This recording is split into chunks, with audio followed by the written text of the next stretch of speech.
ആട് 3 സിനിമയുടെ ഷൂട്ടിങ്ങിനിടെയുണ്ടായ അപകടത്തിൽ നടൻ വിനായകന് പരിക്കേറ്റിരുന്നു.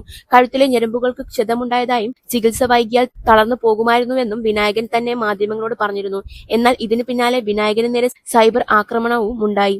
കർമ്മഫലം ആണെന്നായിരുന്നു വിനായകന് നേരെ ഉയർന്ന കമന്റുകൾ. ഇപ്പോഴിതാ സംഭവത്തിൽ രൂക്ഷ മറുപടി നൽകിയിരിക്കുകയാണ് വിനായകൻ. വിവരമുണ്ടെന്ന ധാരണയിൽ വിവരമില്ലാത്തവന്മാരെ വിശ്വസിച്ച് ചെയ്ത ജോലിക്കിടയിലാണ് തനിക്ക് പരിക്ക് പറ്റിയതെന്ന് വിനായകൻ ഫേസ്ബുക്കിൽ കുറിച്ചു.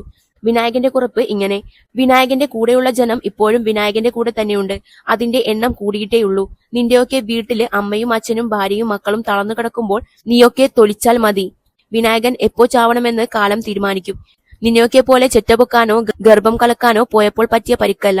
വിവരമുണ്ടെന്ന ധാരണയിൽ വിവരമില്ലാത്തവന്മാരെ വിശ്വസിച്ച് ചെയ്ത ജോലിക്കിടയിൽ പറ്റിയ പരിക്കാണടാ.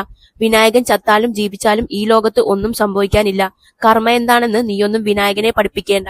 വിനായകന്റെ കർമ്മഫലം വിനായകൻ അനുഭവിച്ചോളും. അതുകൊണ്ട് പ്രാക്കും കാപട്യത്തിന്റെ സഹതാപവും ഇങ്ങോട്ട് വേണ്ട.